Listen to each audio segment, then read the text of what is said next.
Allah Resulü sallallahu aleyhi ve sellem buyurmuştur. Qiyamətə yaxın bir zamanda sizin qadınlarınız bütün sərhədləri aşacaqlar. Açıq-aşkar Allahın əmrlərinə qarşı gələcəklər. Heç bir hədd-hüdud qorumayacaqlar. Və o zaman da necə ki dəniz suyu səviyyəsi aşdıqda tsunami, fəlakət baş verirsə, eyni müsibət də sizin başınıza gələcək. İkincisi, sizin gəncləriniz günahları açıq-aşkar edəcəklər. Utanmadan, heç kəsdən qorxmadan, çəkinmədən. Vallahi bugün sosial şəbəkələr də elə insanlar üçün öz tüfeyli həyatlarını dünyanın gözünə soxa bilmək üçün əlverişli bir vasitədir.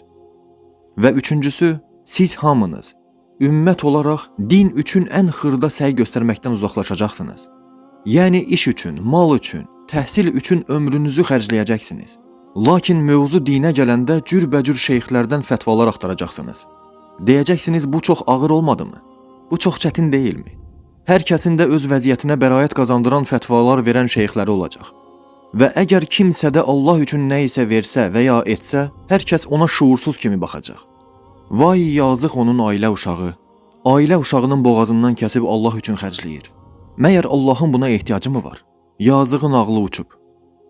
Ümumiyyətlə ümmət Allah Sübhane və Teala'nın razılığını qazanmaq üçün heç bir şey etməyəcək. Bu üç əlaməti eşidəndə səhabələr şoka düşdülər. O zaman Allah Resulü sallallahu aleyhi və səlləm buyurdu ki, bunlardan daha dəhşətlisi də olacaq. O olacaq ki, siz insanları xeyrə dəvət etməyəcəksiniz. Pisliklərdən də çəkindirməyəcəksiniz. İş o yerə gələcək ki, şimal cənub olacaq, cənub da şimal olacaq. Düz səhv olacaq, batil isə düz olacaq. Və ümmət o səviyyəyə düşəcək ki, əxlaqsızlıq artıq normallaşacaq.